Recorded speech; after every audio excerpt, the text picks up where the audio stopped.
Monsieur le maire, El Hadj Gueye, maire de Bokhol, notre hôte. Monsieur le maire de Dagana, qui est également venu à mon accueil et qui m'attend présentement devant la brigade de Dagana.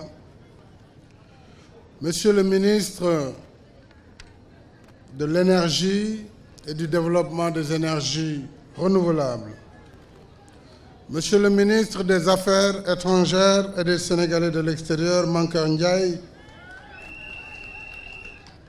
Mesdames, Messieurs les ministres, Monsieur le gouverneur de la région de Saint-Louis, Monsieur le préfet du département de Dagana, Excellences, Messieurs les ambassadeurs, je voudrais distinguer l'ambassadeur haut représentant de la France au Sénégal et son Excellence, Monsieur l'ambassadeur du Royaume-Uni. Excellences, Mesdames, Messieurs les élus, Monsieur le président du conseil départemental de Dagana, Messieurs les maires, Monsieur le directeur général de la Sénélec, M. Mohamedou Makhtar Cissé, Mesdames, Messieurs les représentants des partenaires techniques et financiers, Mesdames, Messieurs les représentants de Synergie 2,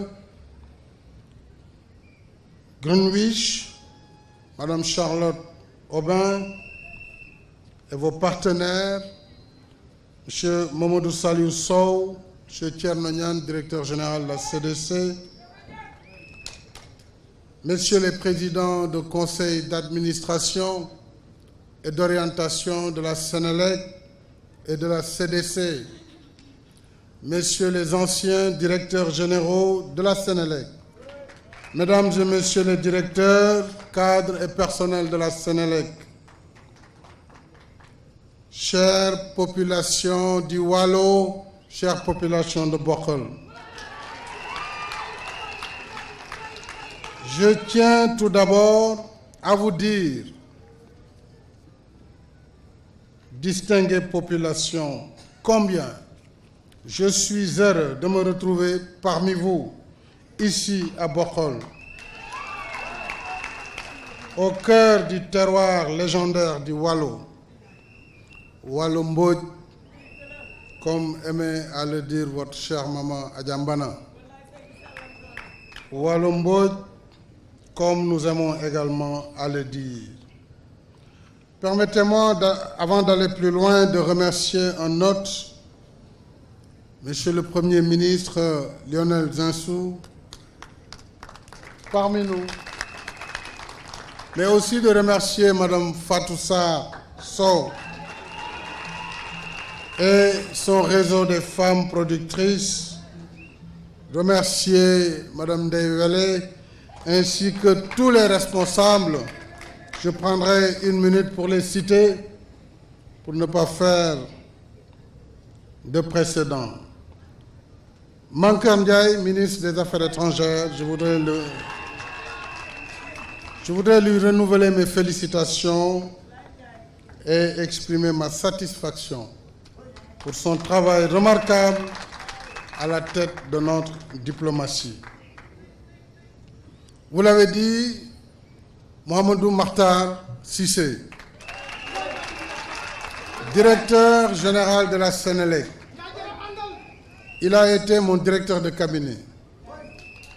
Devant les défis, je lui ai demandé de laisser cette position apparemment enviable, mais peut-être moins stratégique que la direction générale de Sénélec. Je l'ai envoyé en mission à la Sénélec et je dois dire que je suis très satisfait par les résultats de la Sénélec et par l'intelligence qu'il a pu mettre en œuvre pour travailler avec le management très compétent de Sénélec et le personnel très engagé.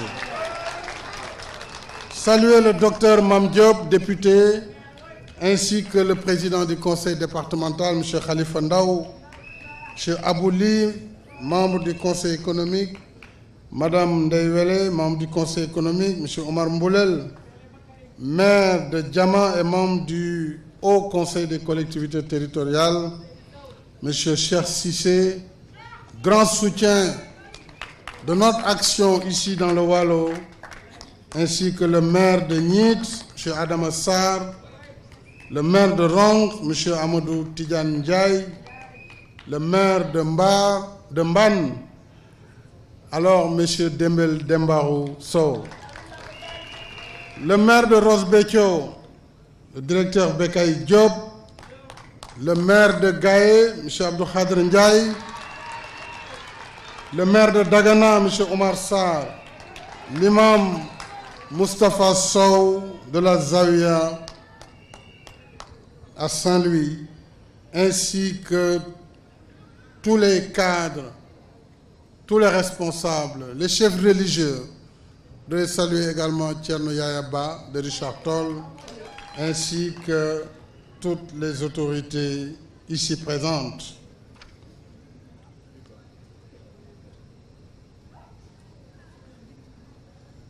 Le Waalo, terre de Ndate Yalla et de Ndiambot Mbodj, a toujours été une terre de résistance, une terre de labeur. Mais le Waalo est aussi une terre bénie qui nous rappelle le souvenir de nos saints. À quelques lieues d'ici se trouve en effet Gaïa, village natal du vénéré Seydi El Hadj Malick Sy, propagateur de la Tijania au Sénégal, et Ngambou Chile, village de son Dara, son école coranique où il avait rencontré Serigne Touba Khadimou Rassoul, fondateur de la confrérie mouride, et où il installa sa famille en 1886 pour se rendre en pèlerinage à la Mecque. Nous savons que cette cérémonie qui marque une grande première dans notre marche résolue vers le progrès est un événement béni. Comme vous le savez, il y a 2 ans, nous avons lancé une nouvelle stratégie de développement économique et social avec le plan Sénégal émergent. Le PSE dont l'énergie constitue un des piliers fondamentaux. La raison est toute simple. Sans énergie, il ne peut y avoir ni croissance ni développement. C'est pourquoi nous avons mis en place le programme de mix énergétique pour le renforcement des capacités de production et de distribution de la Sénélec. En réalité, l'option du mix énergétique figurait déjà en 2012, si vous vous rappelez bien, dans mon projet de société Yoonu Yokkute, ou le chemin du véritable développement. Entre autres mesures clés, j'énonçais dans ce programme que face au défi de la demande d'électricité pour nos foyers et nos entreprises, aucune ressource ni solution ne peut être écartée. Notre politique énergétique se fondera sur le mix énergétique, la restructuration de Sénélec, la libéralisation du secteur de la production en totalité pour fournir au moins 200 MW supplémentaires en mix énergétique tous les 3 ans. Fin de citation. Eh bien, nous y voilà. Avec la centrale solaire de Bokhol, nous franchissons une nouvelle étape dans la modernisation de notre secteur énergétique. Nos résultats sont appréciables et il faut s'en féliciter, car les chiffres parlent d'eux-mêmes. Nous avons tous souvenance de la situation extrêmement difficile de 2011-2012, avec les longues heures de coupure d'électricité. La puissance totale de notre parc d'électricité n'était alors que de 573 MW, dont 66 de location coûteuse de groupes diesel. Aujourd'hui, nous avons atteint une puissance de 821 MW, soit près de 250 MW additionnels, pour un objectif de 1264 MW en 2019. C'est dire que nous allons doubler les capacités que nous avons trouvées sur place. De 97 francs par kWh en 2012, le coût de production de l'électricité est tombé à 44 francs le kilowattheure en 2016. Et de 900 heures de coupure en 2011, Senelec est aujourd'hui en dessous de 80 heures de coupure.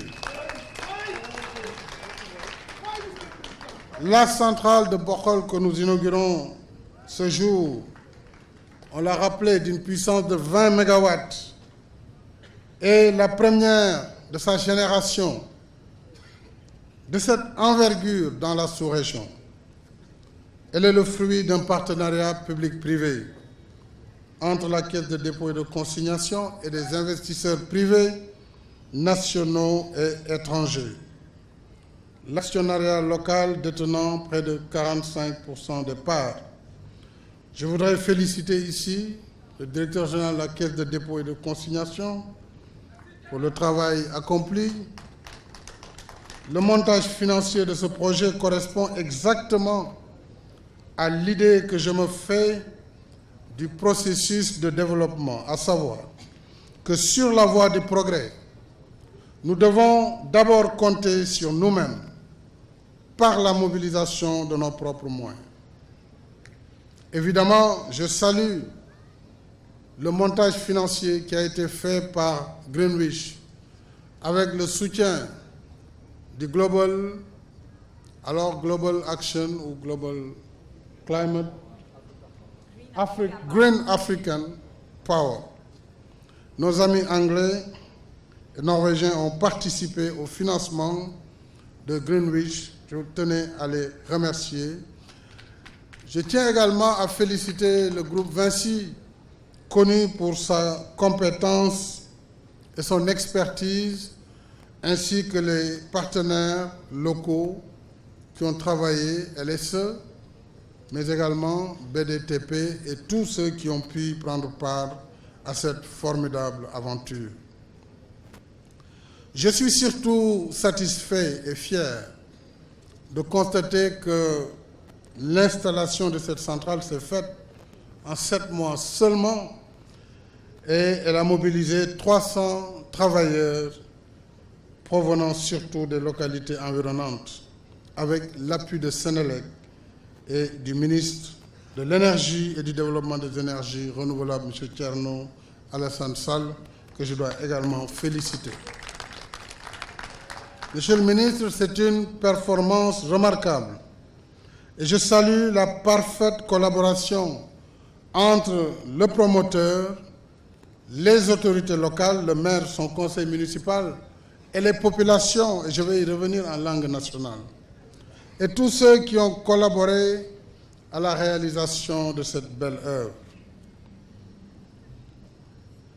Les félicitations aujourd'hui seront nombreuses parce que je sais combien il a été difficile de sortir des chantiers battus pour aller vers des IPP solaires à cette dimension.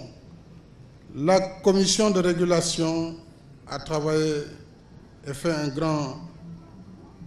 joué un grand rôle. Je voudrais féliciter son président et les membres de la CRSE, la direction générale de Senelec, l'ensemble des acteurs intervenant dans ce processus. Naturellement, le directeur général, encore une fois, Makhtar Cissé, un de vos enfants du Wallo, pour ces résultats, ainsi que tous les collaborateurs.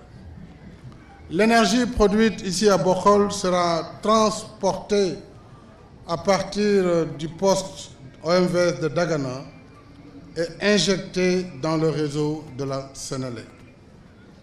Bokhol nous donne aujourd'hui une grande leçon à méditer. Cette leçon est une leçon de travail bien fait et dans les délais. Une leçon qui signifie qu'à force de volonté et de détermination, nous pouvons réaliser toutes les ambitions du Sénégal émergent. À tous ceux qui en doutaient encore, je demande de venir apprendre la leçon de Bokhol. À l'image du Wallo éternel, la cité de Bokhol doit aussi être fière de nous avoir mis dans le bon sens de l'histoire et de l'actualité à quelques semaines de la COP22 à Marrakech, où il sera beaucoup question d'énergie renouvelable. En effet, au plan environnemental, cette centrale nous permettra d'éviter une émission annuelle de 25 000 tonnes de CO2. Et dans quelques jours, nous allons inaugurer une autre centrale solaire de 20 MW à Malicounda, dans le département de Mbour. C'est dire que le Sénégal entre de plein pied dans l'ère des énergies propres, contribuant ainsi à sauvegarder la planète par la réduction des gaz à effet de serre. En conséquence, je lance un appel depuis Bokhol à tous les partenaires qui veulent nous accompagner dans le développement des énergies alternatives. Le meilleur soutien qu'on peut nous donner dans ce domaine, c'est d'appuyer directement les projets en cours ou à venir par des subventions qui rendront plus compétitifs encore les coûts de production pour baisser à terme le prix de l'électricité vendue aux consommateurs. Et c'est cela notre objectif ultime. Alors, je voudrais demander à la CRSE et à la Sénélec de réfléchir sérieusement sur la possibilité de réduire le prix du courant d'ici le mois de janvier. Nos partenaires n'ont pas à avoir peur, vous serez payés de toutes les façons. Et il n'y a aucun risque sur les partenariats. Il me semble que les performances réalisées par la Sénélec, la réduction des coûts des produits pétroliers, la lutte contre les fraudes et les pertes techniques font que Sénélec, cette fois-ci, a pu avoir des bilans positifs, mais Sénélec, cette fois-ci, a pu se passer de la subvention annuelle que l'État lui versait. Et je dois rappeler, en 2012, cette subvention a été de l'ordre de 105 milliards ou 125 milliards. Et en 4 ans, elle a été réduite à 0. Donc, voilà ce qui devra permettre d'étudier la structure tarifaire et pour voir ce qui est possible encore de faire dans notre chemin pour le développement. Bokhol a ouvert la voie et dans quelques jours, je l'ai dit, ce sera Malicounda. D'autres projets phares suivront dans le solaire. Je veux citer la centrale solaire de 29,5 MW de Santhiou-Mékhé, la centrale solaire de 29 MW de Mérina Dakhar, la centrale solaire de 20 MW de Kahone, la centrale solaire de 15 MW de Dias, fruit de la coopération allemande, tout comme les centrales des îles du Saloum, à savoir Djirnda, Bassoul, Bassar, Betenti et Dionewar comme Niodior, ainsi que les centrales hybrides solaires de Kidira, Goudiri et Médina Gounass. À tous ces projets s'ajoutent les 100 MW de solaire dans le cadre du programme Scaling Solar de la Banque mondiale, avec les premiers 50 MW du parc éolien de 150 MW de Taïba Ndiaye. Vous le voyez donc, le Sénégal est déjà dans l'ère des énergies renouvelables. Nous avons pu très rapidement mettre à niveau notre parc et nous engager résolument vers les énergies propres. J'accorde également un intérêt particulier au projet d'extension de Tobin Power pour 35 MW, contour global déjà effectif pour 30 MW en addition, et la centrale de Sendou pour 125 MW que nous espérons avoir en 2017. Ainsi, mes chers compatriotes, nous relevons progressivement le défi de la production. Nous devons aussi continuer à relever le défi de la baisse du coût de revient du kilowattheure, je l'ai indiqué tantôt. À cet effet, je demande que l'étude sur la tarification entreprise dans le cadre du projet d'appui au secteur de l'électricité soit finalisée sans délai, Monsieur le ministre de l'Énergie. Et je voudrais surtout redire ici à Bokhol, solennellement et avec insistance, toute l'importance que j'accorde à l'objectif d'atteindre un taux d'électrification rurale de 60% l'année prochaine, 2017. C'est la priorité des priorités parce que le développement inclusif me tient à cœur. Je voudrais, sur ces entrefaites, inviter Senelec, ASER, sous l'autorité du ministre de l'Énergie, à mettre en place des équipes dédiées pour la réception et les raccordements des villages déjà connectés, mais pour lesquels l'électricité n'est pas encore alimentée. Il faudrait trouver une solution à ces lenteurs afin que cet objectif soit atteint. C'est un objectif qui me tient à cœur parce que je trouve injuste que les populations laborieuses du monde rural restent les éternels oubliés du développement. Sur le chemin du véritable développement, le monde rural reste au cœur de mes préoccupations. C'est un des grands combats que je continuerai de mener sans répit, parce que c'est cela ma vision pour l'équité et la justice sociale. C'est cela également mon ambition pour notre pays, le Sénégal de tous, le Sénégal pour tous.